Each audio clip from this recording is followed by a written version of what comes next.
Hoy vamos a desvelar esa red invisible de energía que late literalmente dentro de cada vehículo. Es una fuerza secreta que, sin darnos cuenta, impulsa nuestro mundo. Pensemos un momento, ¿cómo es posible que un gesto tan simple como girar una llave pueda encender todo un universo de tecnología? Desde las luces hasta los sistemas que salvan vidas, todo, absolutamente todo depende de una sola chispa. Así que vamos a sumergirnos de lleno. Seguiremos el camino de la corriente desde ese primer destello hasta llegar a una máquina que es capaz de salvar vidas. Así podremos entender el lenguaje secreto de la electricidad en los coches. Bueno, pues empecemos por los cimientos, ¿no? Por esa fuerza oculta que late en el mismísimo corazón de cada vehículo. A ver, la electricidad en un coche es corriente continua, o CC. Para que nos hagamos una idea, es como un río que fluye siempre en una sola dirección, desde la batería de 12 voltios. Pero, y aquí viene lo interesante, para volver, la corriente no necesita otro cable. No, utiliza el propio chasis metálico del coche como camino de retorno. A eso se le llama masa. Un diseño súper simple, pero brillante, que ahorra peso y un montón de complejidad.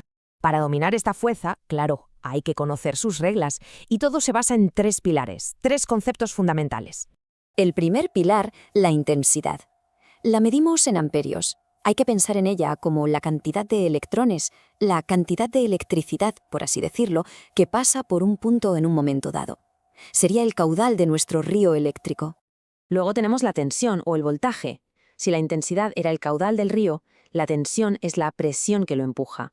Es la fuerza que obliga a los electrones a moverse, como la pendiente que hace que el agua fluya con más o menos fuerza.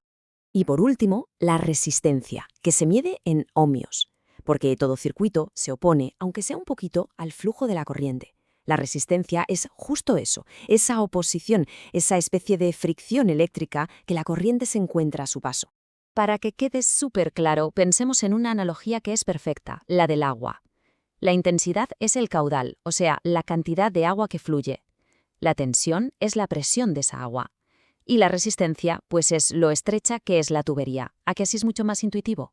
Claro, esta fuerza es invisible, pero no es ningún misterio. De hecho, se puede medir, se puede analizar y diagnosticar. Vamos a ver cómo. Aquí entra en juego el multímetro. El multímetro es básicamente la navaja suiza de la electrónica del automóvil. En lugar de tener tres herramientas distintas, este cacharrito lo combina todo para hacer esas mediciones que son cruciales. Y lógicamente, sus funciones principales se corresponden con los tres pilares que acabamos de ver. El ómmetro para medir la resistencia, el voltímetro para la tensión y el amperímetro para la intensidad. Todo en uno. ¡Una maravilla! Bien, pasemos ahora a los protagonistas de cualquier circuito eléctrico de un vehículo, los componentes que al final hacen que todo esto funcione. Aquí tenemos al elenco principal. La batería, que es el corazón, el acumulador que guarda y nos da la energía inicial.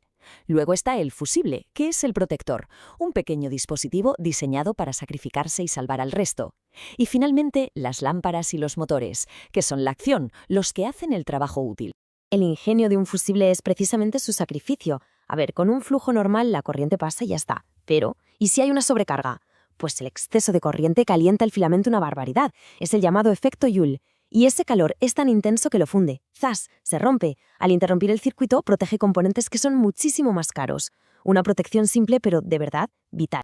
Y todo esto nos lleva a un ejemplo final espectacular, donde todos estos principios se unen en un entorno de máxima exigencia. Una ambulancia. Es que una ambulancia es mucho más que un vehículo. Es una auténtica central eléctrica móvil. Para poder alimentar todos los equipos de soporte vital, a menudo necesita no una, sino dos baterías. Es un sistema eléctrico de altísimo rendimiento, donde, claro, no hay margen para el error. Y aquí viene la sorpresa. Dentro de una ambulancia nos encontramos con 220 voltios, el mismo voltaje que hay en una casa. Pero, ¿cómo es posible? Pues porque los equipos médicos que lleva son muy exigentes. Algunos, como el desfibrilador o el respirador, funcionan con los 12 voltios del vehículo, pero otros, como el tensiómetro o la bomba de infusión, necesitan la misma potencia que un enchufe de casa, 220 voltios. El secreto es un transformador que lleva a bordo. Este dispositivo es capaz de coger la corriente continua de 12 voltios de la batería y convertirla en corriente alterna de 220 voltios, la que usamos en casa.